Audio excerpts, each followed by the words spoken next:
এবার অনশনরত অবস্থায় হামলার শিকার হলেন সোনম ওয়াংচুক। শুক্রবার রাতে তার দিকে কিছু একটা ছুড়ে মারে কিছু গুন্ডা, এরকম অভিযোগ এনেছেন ককরোচ জনতা পার্টির প্রতিষ্ঠাতা অভিজিৎ দীপকে।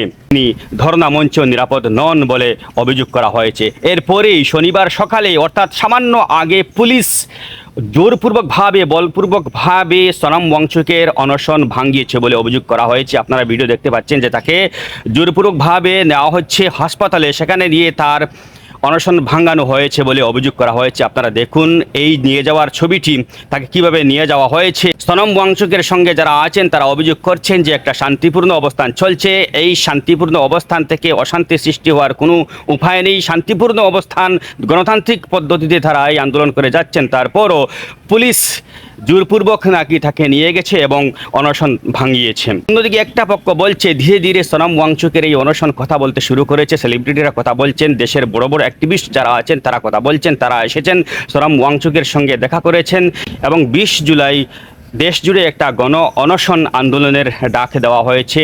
এই ডাকে বিভিন্ন রাজনৈতিক দলের নেতৃবৃন্দ অংশগ্রহণ করবেন। কংগ্রেস পর্যন্ত এই আন্দোলনের প্রতি সহমত পোষণ করেছে। বিভিন্ন রাজনৈতিক দলের নেতৃবৃন্দ এসেছেন, অরবিন্দ কেজরিওয়ালও এসেছেন। তিনি বলেছেন যে আন্না হাজারে একদিন যেরকম কংগ্রেস সরকারকে উৎখাত করেছিলেন তার আন্দোলন দিয়ে, তার অনশন দিয়ে, ঠিক অনুরূপভাবে সোনম ওয়াংচুকের এই অনশন কিন্তু বিজেপি সরকারের পতন ঘটাতে পারে, এরকম একটি কথা তিনি বলেছেন, যার কারণে শাসক দল ভীত হয়ে পড়েছে বলে একটা পক্ষ অভিযোগ করছে, একটা পক্ষ মানছে।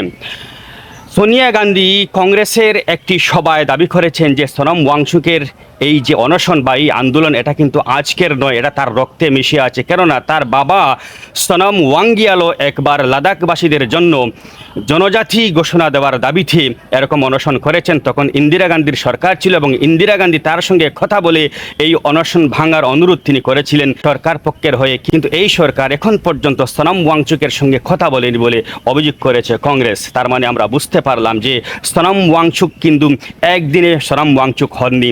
এই আন্দোলন, এই অনশন, এই জনসেবা, এই মানুষের জন্য কথা বলা, মানুষের জন্য অনশনে বসা, এটা তার রক্তে মিশে আছে। কেননা তার বাবাও এরকম একদিন লাদাখবাসীদের জন্য এই আন্দোলন করে চলেছেন।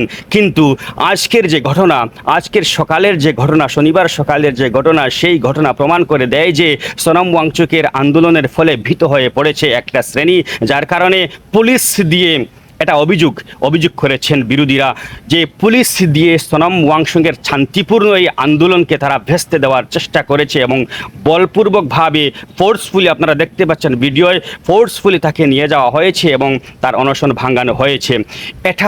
এটা কিন্তু সোনম ওয়াংচুকের জয়। একটা পক্ষ বলছেন যে এটা কিন্তু সোনম ওয়াংচুকের জয়, কেননা ভীত হয়ে থাকে জোরপূর্বকভাবে, বলপূর্বকভাবে তাকে নিয়ে যাওয়া হয়েছে এবং অনশন ভাঙানো হয়েছে। কেননা তার এই অনশন আন্তর্জাতিক স্তরেও মান্যতা পাচ্ছে, আন্তর্জাতিক স্তরেও মিডিয়া কথা বলছে, আন্তর্জাতিক স্তরের মিডিয়া দিল্লির যন্তর মন্তরে এসে তার সঙ্গে কথা বলেছে, তার সঙ্গে সংহতি প্রকাশ করেছে।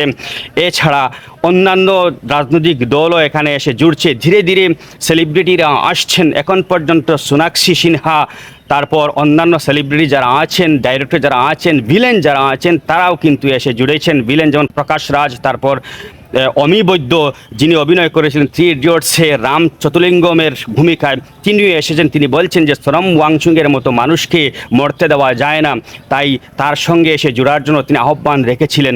অন্যান্য সেলিব্রিটিরাও কথা বলেছেন, প্রকাশ রাজ কথা বলেছেন। এই যে একটা আওয়াজ উঠেছে সোনম ওয়াংচুকের পেছনে, ধীরে ধীরে মানুষ এসে দাঁড়াচ্ছে, সেলিব্রিটিরা এসে দাঁড়াচ্ছেন। এই কারণে কার্যত ভীত হয়ে পড়ে সরকার, এরকম বলাবলি করা হচ্ছে। কিন্তু সবচাইতে আশ্চর্যের বিষয় হলো গত রাত্রে তার উপর হামলার অভিযোগ করেছেন ককরোচ জনতা পার্টির প্রতিষ্ঠাতা অভিজিৎ দীপকে। আর এরপরেই সকালে জোরপূর্বকভাবে হয়তো বাহানা করে যে তার এখানে প্রাণ সংশয় হতে পারে, এই অজুহাত দেখিয়ে হয়তো পুলিশ তাকে নিয়ে গেছে বা পুলিশকে কেউ ব্যবহার করছে এবং জোরপূর্বকভাবে তার অনশন ভাঙানোর চেষ্টা করছে। কিন্তু আমরা এটাকে সোনম ওয়াংচুকের জয় হিসাবে দেখছি, কিন্তু এর ফল যেটা এখন পর্যন্ত বেরোয়নি। দেখা যাক 20 জুলাই কি হয়।